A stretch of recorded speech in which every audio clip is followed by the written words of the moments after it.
motorcycling action here on ABC Colour. One of the feature events of the Australian motorcycling calendar, the Castrol 2-hour production classic. And it features many of Australia's top riders and all the big brands. There's Yamaha, Suzuki, Kawasaki and Honda, and we should get some great action. We're going to be showing you condensed highlights of the race, and a little bit later in the program a couple of extra features, a junior non-expert event over 6 laps, and also round 3 of the Victorian Superbike Championship. You haven't missed any of the action yet. They're just on a warm-up lap. We hope you enjoy it. It's a windy old day here in Melbourne, so I don't know whether we'll be throwing the bikes off or not. But to tell you about what we're about to see here this afternoon, it's up to our commentary position and Will Hagan and Neil Crompton. A very cold, crisp day here at Caldar Motor Raceway, 1.61 kilometres around, and there's the field warming up for this third of the traditional endurance races for stock standard production motorcycles.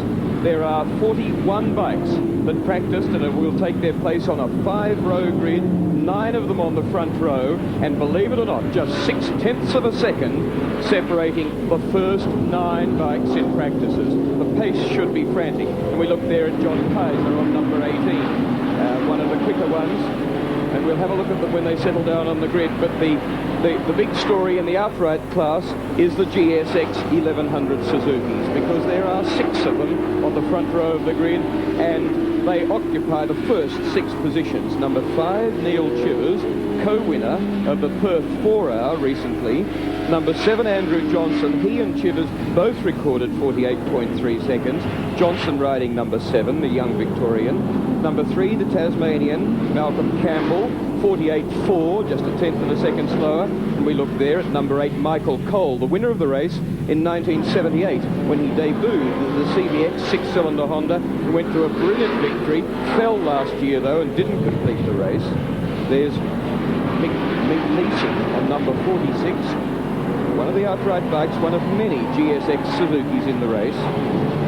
Further along on the grid, equaling Campbell's time of 48.4 was Rob Phillis, the Albury rider, number 32, 24 years old. Number 3 there, Malcolm Campbell, a very quick rider indeed, keeping close company with Rob Phillis on number 32. Phillis 48.4, so 4th position on the grid, but only a 1/10 of a second slower than the fastest time that took pole. Then we have Rodney Cox, 48.5, still GSX Suzuki. Look there at his teammate virtually, Campbell on number 3, both of them riding for Bob Levy. Then there's Hiscock. David Hiscock, the New Zealander, as we see 15, Trevor Flood, the former motocross rider, fairly heavily built lad, again riding one of the GSXs, but a bit down on practice times yesterday, and just adapting himself this year actually to road racing, partially on a TZ 750 Yamaha and also on this production GSX Suzuki. Behind Hiscock, him as reported by Cox, is the main Honda challenge as the bikes now start to line up. Roger Hayes on 6, the Honda 6-cylinder. Number 26 there is one of the 750 class. And no, it's not. It's Richard Mingay, one of the 750 class. Beside Hayes in the front row will be Michael Cole, number 8. That's pole position Chivers as we run across the grid.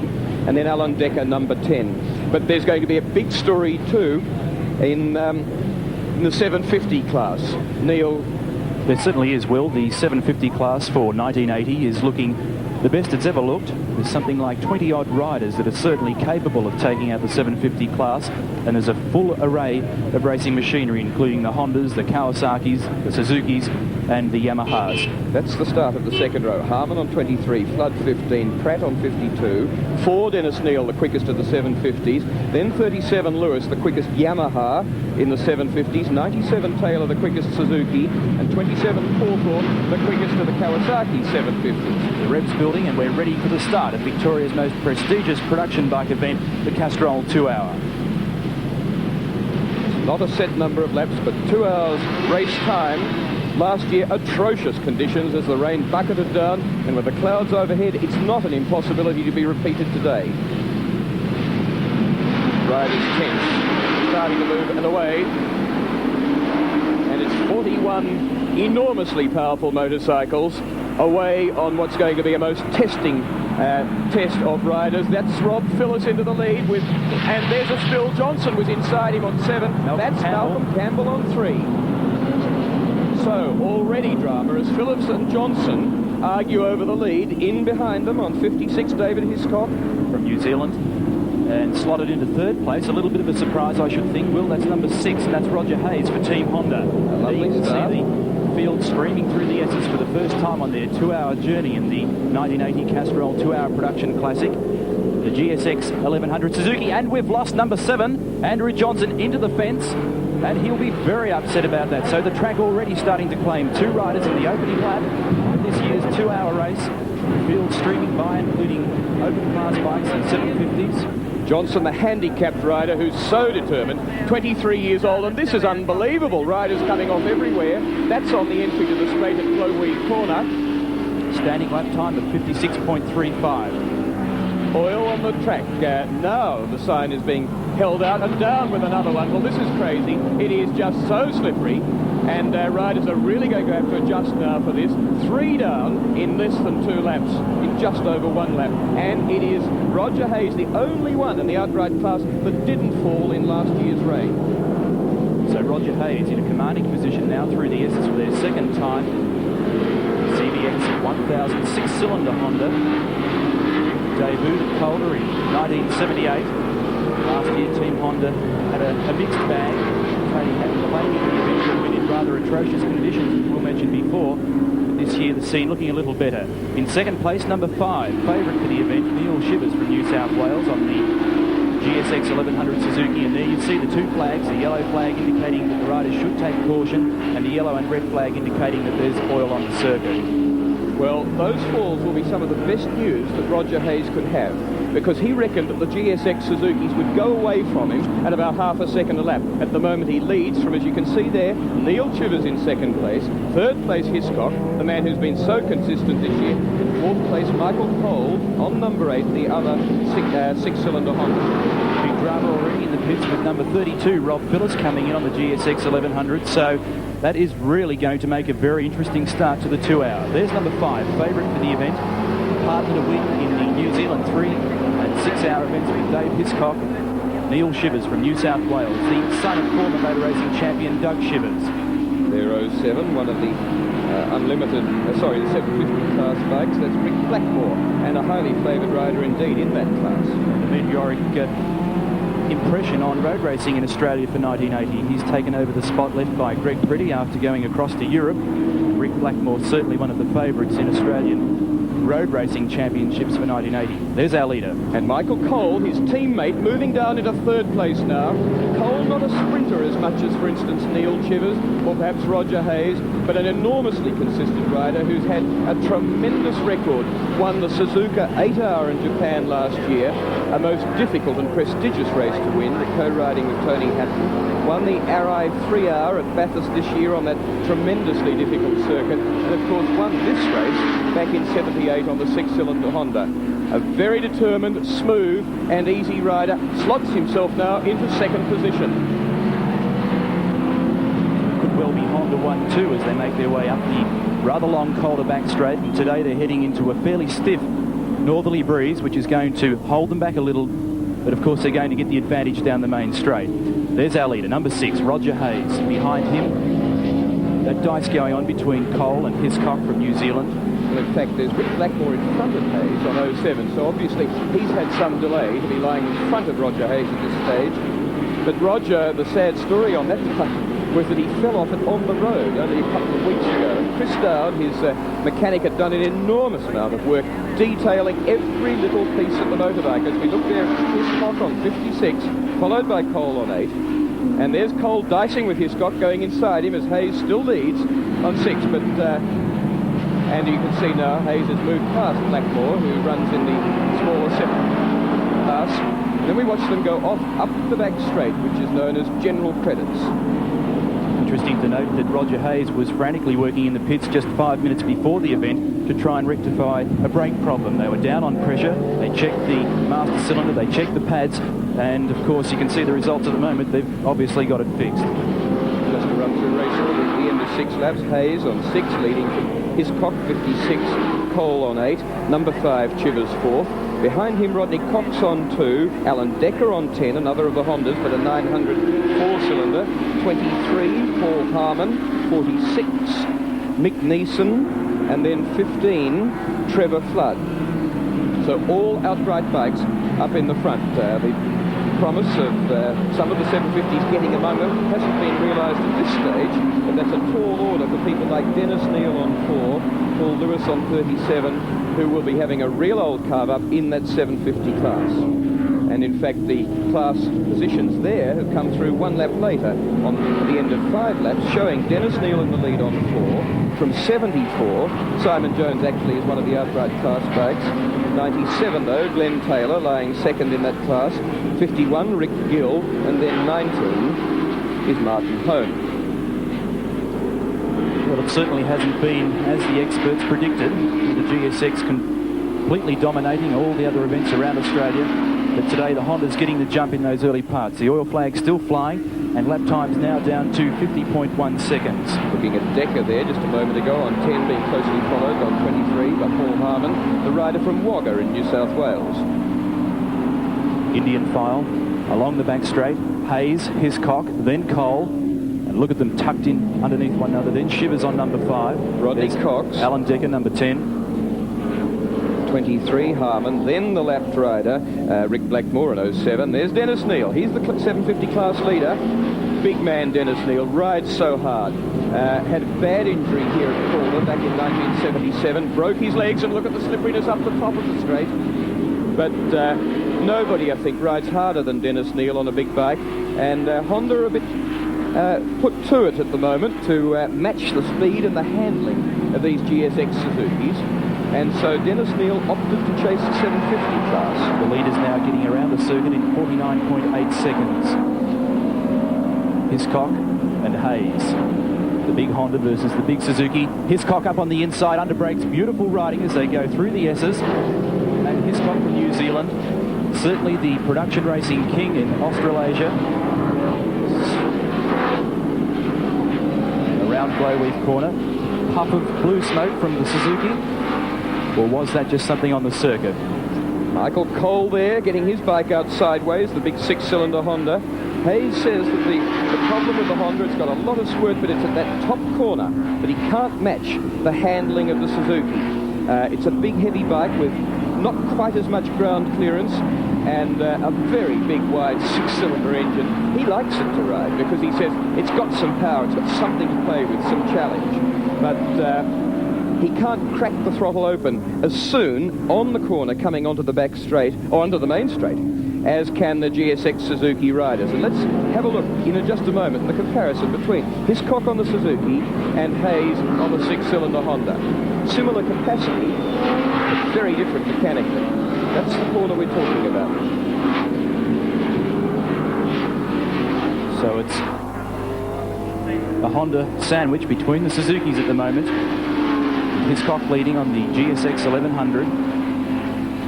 Of course, the Honda camp is about to expose a new machine for the Castrol 6 Hour, the new, much-awaited CB 1100, due in Australia on October the 3rd. And of course, that's going to be the machine that they'll be investing all their hopes in for the Castrol 6 Hour to be run at Amaroo Park in Sydney on October the 19th. So Hiscock, then Hayes, then Cole, and then Shivers.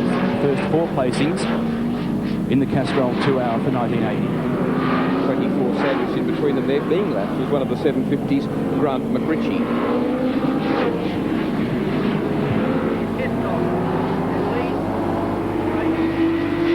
Well, the tighter, colder circuit, not letting the big GSX pull away that much, Will. Of course, on the longer circuits around Australia, the big torquey bike has been pulling away, and the Honda challenge comes again to Dave Hiscock. Oil flag still flying at the bottom end of the circuit, round Redco. Certainly some blue smoke there. In fact, in the pits yesterday, Dave Hiscock was asking around the pits if he could possibly get hold of a ring for the big GSX. He felt that one pod was just getting down a little. Obviously, hasn't been able to do anything overnight. And we can just see that little faint puff of smoke as he weaves his way through the S's. Second gear for the Honda, pulling from about 6,000 revs up, just winding up and down in second. then up to third gear as he comes onto the main straight, punching it so hard, winding it up to about 10,000 revs, Roger Hayes, and then top gear, and about 200 kilometres an hour down the straight on a stock standard motorcycle, costing $3,699. Again, that puff of smoke from the right-hand bank on the GSX, and look at Hayes, poking and weaving, just giving him a little bit of a nudge, and no doubt a very worried David Hiscock at the moment. And look at the race traffic that these bikes are having to contend with as they lap at somewhere around the 120 kilometres an hour average speed. 10 laps gone, our placings at the moment, number 56, Dave Hiscock, followed very closely indeed by number 6, Roger Hayes, followed by number 8, Michael Cole, and the second and third riders from Team Honda. Then we've got number 5, the first of the next Suzukis, Neil Shivers from New South Wales. Then number 2, Rodney Cox from New South Wales, from the Bob Levy organisation. And then number 10, Alan Decker. So Honda figuring very, very well indeed. So what a shame that we lost early on Malcolm Campbell, and particularly we see there again that telltale puff of blue smoke, but particularly Rob Phillips, whose superbike died on him in an earlier race, and he said, this race is going to be mine. He said, I reckon I won it last year, and the lap scores got tangled at one. Phillips was so determined that, of course, his race was run in just a little over one lap. No change in the lead for the 750 class, with Team Honda rider Dennis Neal in command there. In second place, number 14, Brian Cox, and behind him, number 51, Rick Gill from South Australia.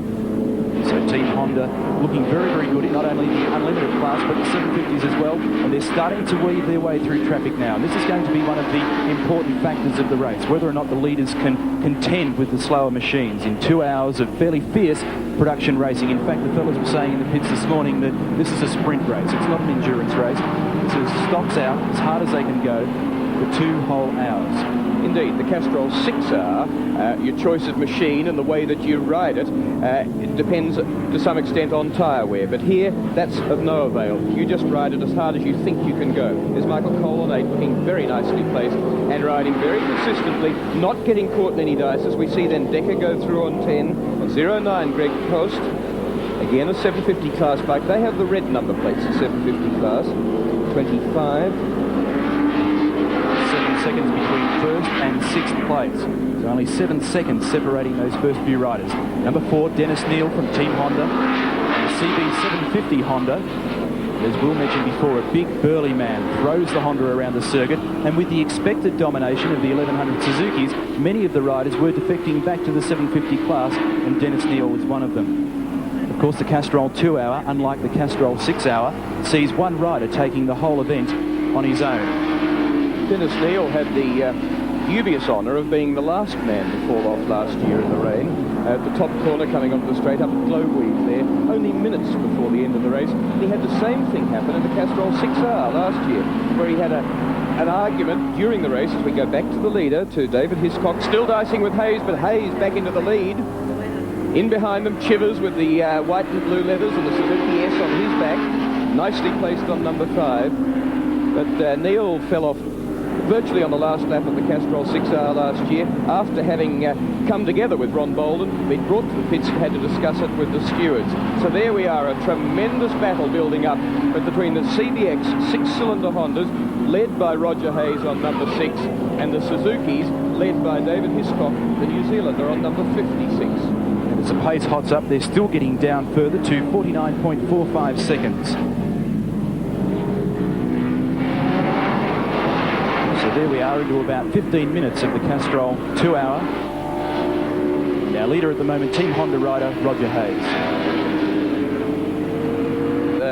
It's man against man, and if Cole can take the lead from Hayes, well then he'll have it. In behind them, Chivers making a charge as he's worked his way past Hiscock on 56, and that's what's giving Cole such urgency. Around the back straight, Hayes looks over his shoulder, sees both Cole and Chivers behind him, and Cole chose some magnificent lines through the S's last lap to come out of there very quickly, sacrificed the entry, but stays tight there where Hayes goes wide. Watch him now. Make lengths on Roger Hayes. Not so much that time. Did the previous lap, but saw also the traffic in front of him. Nice and tight there, but just caught up a little bit. And Peter Dunstan on 63. There's only 2.5 seconds separating first from fifth place.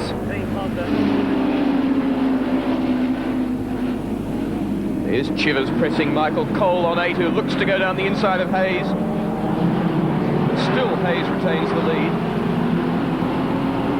Hard riding after some 24 minutes, coming up to 25 minutes in this Castrol Tour.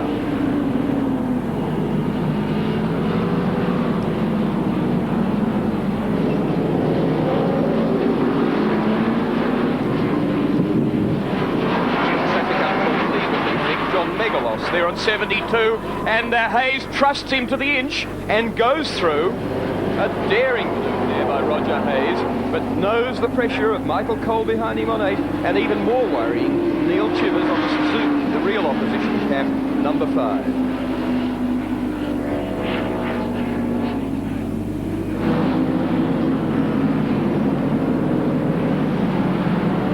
Chivers, winner of the New Zealand 6R after sharing the win in the Castrol 6R last year with Alan Hales, went over then and co-rode with Dave Hiscock and took victory in that race, and shared victory in the Perth 4R with Hiscock, now riding solo in this race. Some daring work having to be done here, and Hayes is going to hang on to it. My goodness, those two Team Honda riders are hard at it.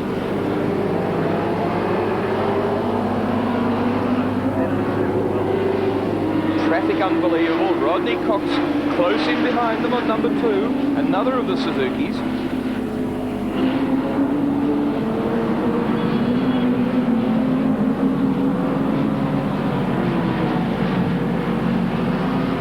Michael Cole, the man who took the CBX 6-cylinder Honda to its race debut and a victory here 2 years ago in 1978.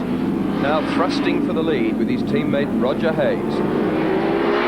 Quiet man, a little freckly-faced chap, very well conducted and very quiet, and I believe has to be psyched up somewhat by his wife. Often he sort of gets depressed by the others, feels he's not in it, and we see there that Hiscock's gone back now to 5th place. Rod Cox up to 3rd on number 2. Then Chivers number 5, Hiscock number 56. Honda, and then 3 Suzukis.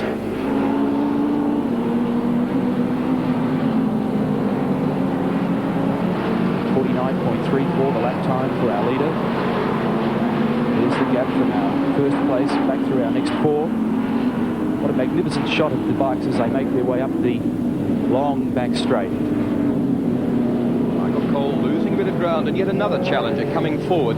Rodney Cox, 2nd and first production bike in the Coca-Cola 800 at Oran Park this year, 7th in the Bellray, 2nd round of the Bellray Superbike Series, and 6th in the Adelaide 3R. Talented rider, but not as well known as some of the other production specialists like Roger Hayes, a former winner of the Castrol 6R.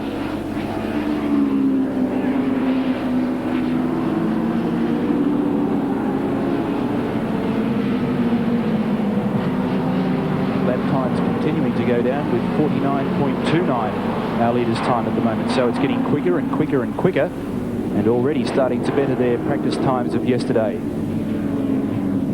Of course, the thing to contend with now is the possibility of rain falling on the Caldar circuit, plunging times back into darkness, we might say. Rod Cox now up in 2nd place on the GSX Suzuki. Number 90, Albert Tahenapi, being lapped by our leader.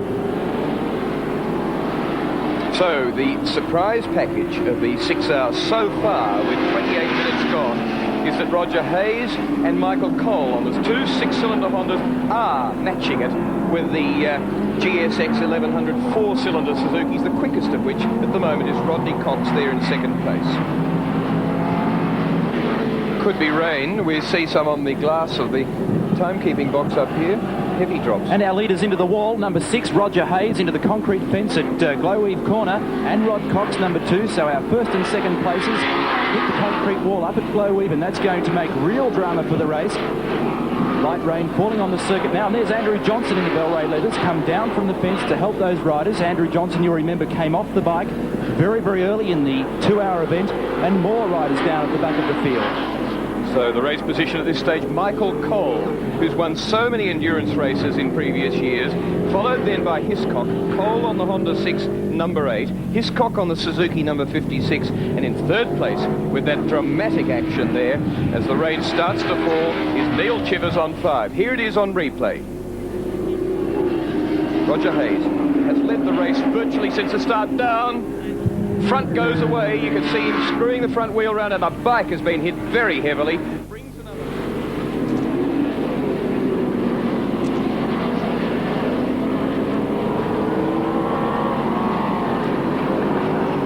And our leader coming into the pits, number 8, Michael Cole, riding the CBX 1000 Honda. Team manager Clyde Wolfenden quickly to the top of the tank. Gas goes in. Cole grabbing a quick drink to refresh himself. Coming in pretty well on time, around about the 1 hour mark. Just 1 hour, within seconds, so nothing to spare there for the former race leader, who's now up into the lead.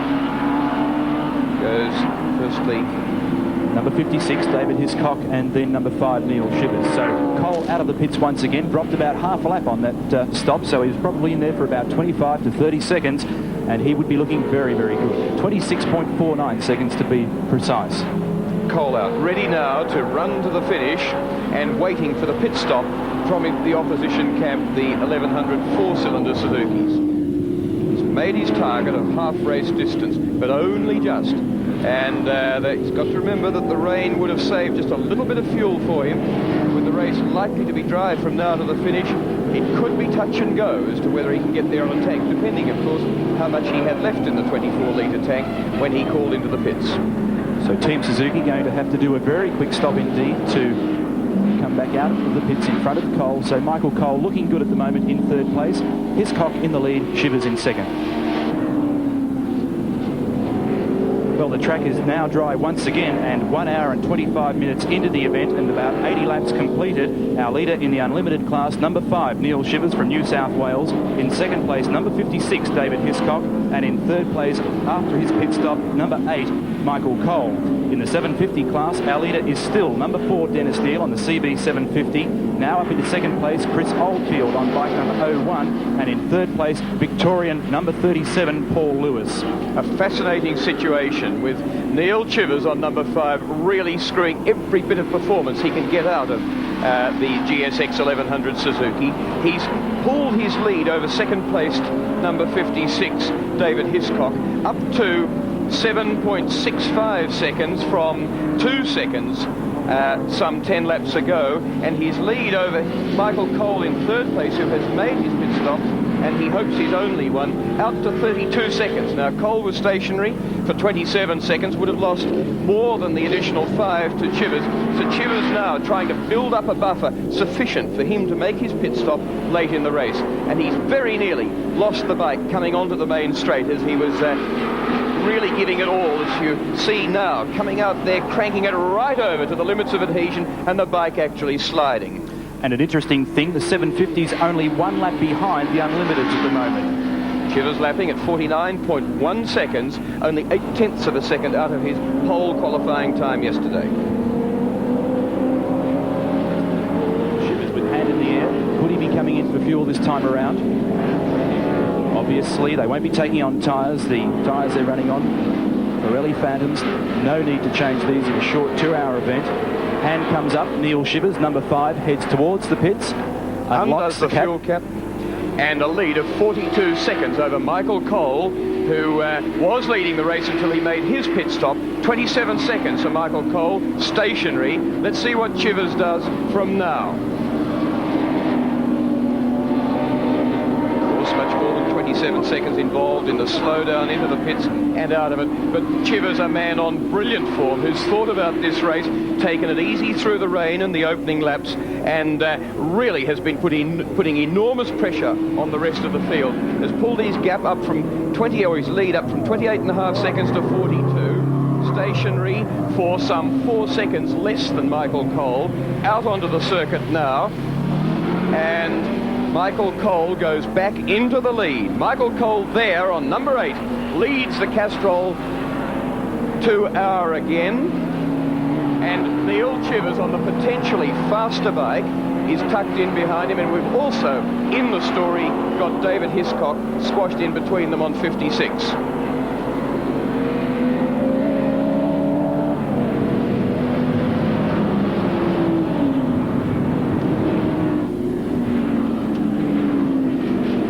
Tremendous excitement here in the closing stages of the Castrol 2-Hour Classic. Looking at the present race leader, David Hiscock, the New Zealander, on 56, but he hasn't yet made a fuel stop on a bike that's supposed only to go for around 1 hour 40 on a tank of fuel. So when he does, Michael Cole had been theoretically in the lead on the basis of Hiscock having to make that stop, but he's been overtaken by the flying Neil Chivers on bike number 5, and Hiscock's barrier back to Chivers is not great enough to let him make his pit stop without losing the lead. We see there Michael Cole peeling into that right-hander just in front of the camera, and that's the gap between him and Hiscock. Hiscock that far in front of him almost the whole lap. But with Michael Cole apparently in some trouble on the 6-cylinder Honda number 8. Last time down the main straight, Michael Cole indicating to the pit that he might like to take another stop of some description. It looked to be pointing to the tank, but we haven't confirmed that yet. But it's going to be very interesting indeed to see whether or not Michael Cole comes back into the pits to upset Team Honda's plans. Some very heady riding being done by the various people featuring in the outright placings at this stage.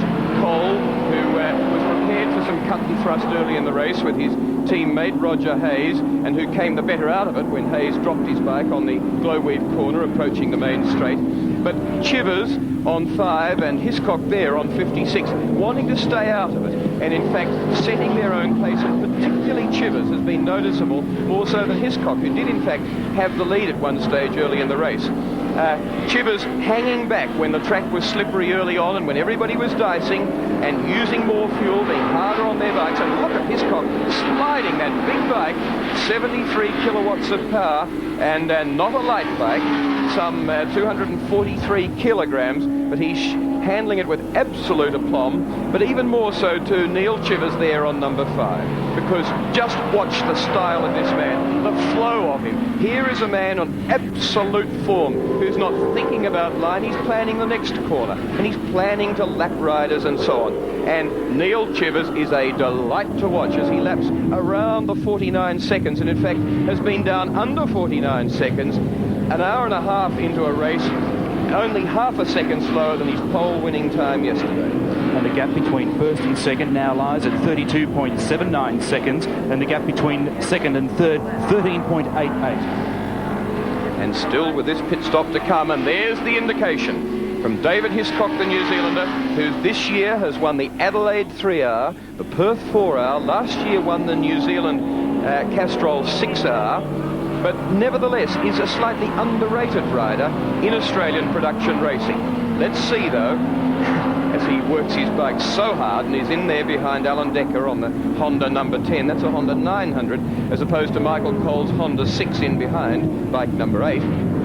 Let's see how quickly he can make his stop. Well, further back in fourth place at the moment, number 10, Alan Decker, who you just spoke about. Behind him, an interesting one indeed, number 15, and that's Trevor Flood. And then we've got number 23, and that's Paul Harmon. So the hand in the air for our leader, number 56, Hiscock from New Zealand, 27 years of age, currently in Australia working for the Madish organisation in Sydney. In he goes. A little bit of blue smoke once again flashing from the rear of the bike. And about the only rider out there prepared for some wet weather with the nylon gear on top. Down goes the fuel line. The agonising time for a rider when he's not racing. Expected to come in at around about 1.5 to 1 3/4 hour, and that was very, very quick. 11 seconds for a stop, which Cole spent 27 seconds on, and Chivers 11, so Hiscock could still retain his lead. Let's have a look. Out onto the track, and he is still in the lead. Chivers comes by down the straight now. Cole up in the S's. He's in third place. So there's Hiscock going around Repco corner, about to make his way up the back straight. Michael Cole, you just saw in the S's, in third place, and between them in the middle of the sandwich, number 5, Neil Chivers from New South Wales. What a brilliant bit of planning and timing by the Hiscock team. Pulled it off beautifully. The quickest pit stop of this race for the Suzuki Australia entered rider. 6.92 seconds between first and second. Only 6 seconds, and those three riders are all on the same lap with about 10 minutes to go in the 1980 Castrol 2 Hour. How interesting. Will, you would never have planned an event like this. We've had sunshine, we've had rain, and now we've got three of Australia's top production riders all on the same lap in the closing stages of the event. Yeah, 16 and a half minutes actually to go, and what a finish I think it's going to be between Hiscock there and 56. You'll see Chivers come in a moment. He's got the Suzuki S on the back of his shirt, bike number 8, the back of his leathers, we should say. Coming out, bike number 5, it's Michael Cole that's on bike number 8. And that's the gap first to second after more than an hour and a half's racing. And it's Cole further back. And sorry, Will, there's our leader of the 750 class, number 4, just behind him. That's Dennis Neal. And the gap's changing again between first and second, now 7.1 seconds. Between second and third, now 20.8 seconds. So a real build-up here in Melbourne today for the Castrol 6 Hour later on this year in Sydney on October the 19th, at which, of course, Dave Hiscock will be competing. After the 6 Hour, he goes back to New Zealand for another stint over there, and next year hoping to crack a Formula One ride in Europe. So Dave Hiscock certainly looking like taking on big things for Team Suzuki throughout 1980-81. And striking great form. Actually, he and Chivers teamed together to win the Perth 4 Hour. He won the Adelaide 3 Hour solo, but rode with a man who's now chasing his somewhat smoky motorcycle. Identical bikes. The interesting thing about this Suzuki, that one of the things that's made it go so well, apart from the 4-valve per cylinder engine, which really gets superb breathing, is the alloy rear swing arm, which gives it great rigidity and superb handling in corners. And the other thing that now Hiscock and Chivers and Paul Harmon was another, the Wagga rider, have got, but which few others have got, is wire wheels with 18-inch rear tyres rather than the alloy 17-inch rear wheels. Which is an optional extra on the GS 1100 Suzuki, and yesterday caused a little bit of contention in the pits because that wheel not available in Victoria. It comes through from Canada, and of course by going to an 18-inch rear wheel, they're effectively changing the gearing. But this is not outside regulations from what we've heard, and this will now give the Suzuki that extra little long leg down the main straight. The gap between first and second now 8.5 seconds. Our leader still getting round in the low 49s. Promises to prove more contentious as the time comes for the Castrol 6 Hour 2 on the 19th of October, because that race of all the production races is the strictest with regard to rules. There's Chivers, the man in pursuit. So Suzuki 1 and 2, the GSX 1100E, 4 cylinders, 16 valves in total, featuring the TSCC, which is a twin swirl combustion chamber, a patented Suzuki idea. It occupies 2 scallops in the cylinder head with a centre burn on the spark plug, giving maximum efficiency, and the big bike's really performing well. There's our second place man, number 5, Neil Shivers, working away at the controls as he sweeps through the S's once again. I know how well that engine works from competing in a very modest way against one of these in the total economy run. And a bike ridden much more vigorously than I was riding a BMW 1000 was giving better fuel consumption than I could get out of the BMW. A remarkably efficient engine, and in performance terms on a racetrack, pretty well the bike to have in outright production racing at the moment. And I must say, I'm picking up a road test bike in a couple of days' time and very much looking forward to it. Of course, Honda fans, there's no need to cry either, because later on this month, in fact early October I believe, the new CB 1100 Honda will be coming out to Australia, and of course that's going to be Honda's very big hope indeed for the Castrol 6 Hour. Dave Hiscock working away on the 1100, a little bit shaky coming out of some of those breezier turns. Of course the rain fell earlier and certainly upset the rhythm of the riders. There's Trevor Flood, number 15, a former motocrosser at the left-hand side of that shot, and he's been well and truly up in the standings. 12 and a half minutes to go now before the end of this classic race, and there is Michael Cole, the man whose big 6-cylinder Honda can't quite match the agility of the Suzukis. It just particularly on the corner at the top, coming onto the straight, low weave corner, can't crack the throttle open as early as the Suzukis, such as Hiscock's bike here, which is leading the race, although the Honda is actually a more powerful bike, but a very wide engine, slightly more limited ground clearance, and you can see just how hard Hiscock and Chivers can crank these bikes over, and how they don't mind it moving around a bit. They're prepared to throw it round, they're prepared to let the tail slide. Look at that. Look at Hiscock sliding the back out as he comes onto the main straight and spears off towards something like 200, 210 kilometres an hour down the straight. First to second, 8.4 seconds. Our leader's lap time at the moment, 49.1, and Neil Shivers in second place with a lap time of 50.1. So 1 second separating in the lap times between our first and second riders. Chivers was looking the race favourite until that superbly slick pit stop by the Suzuki Australia team for David Hiscock. He's tied up with the Frank Matic organisation, as we were saying earlier, and a representative for the Pirelli tyres side of that. And there's Chivers just getting chopped off there by a competitor he's coming up to lap, and being a little bit wary of the big 1100 Yamaha in front of him. That's number 85, Ross Atkin, on the only XS 1100 Yamaha in the event. So there's Shivers, 26 years of age, a professional motorcycle rider, riding production events for about 6 or 7 years now, and has just come off, in fact, a rather long layoff with hepatitis. He said to me this morning that he wasn't quite as fit as he hoped to be, and he was hoping to be able to wrestle the big Suzuki around for the 2 hours. 9.6 seconds the gap between first and second. Chivers there, not able to peg back Hiscock. And on form, a lot of people in Australia would have said Chivers is the faster rider, but Hitchcock is matching him all round the circuit, hanging on to his lead and grimly determined that for the last 11 minutes, 10 minutes, 20 seconds remaining in this race, Chivers is not going to take the lead from him. There are the two of them. Back to the 750 class, and our leader is still number 4, Dennis Neal, and my goodness, he's put in a good event. Behind him, Victorian Chris Oldfield, another former motocrosser. In third place, number 14, Brian Box, and there's our leader in the 750 class. According to our timekeeping up here for the 1980 Castrol 2-hour production classic, the forerunner to Australia's and probably the Southern Hemisphere's most important production event, the Castrol 6-hour. In fact, one of the few genuine production races in the world where the bikes have to be absolutely, in a mechanical sense, in gearbox and engine, tyres, wheels, as sold to the public. And the only thing that comes off them is the front and rear lights and the mirrors and the stands. It is so strictly scrutineered. Foot pegs, mufflers must all be in the original position. Even breather holes must remain the same in the petrol tank to stop making the filling any easier. Washers can't be removed or joined up to make wheel changing easier. It is a race absolutely for standard machines as sold to the public. All that can happen is that they be blueprinted.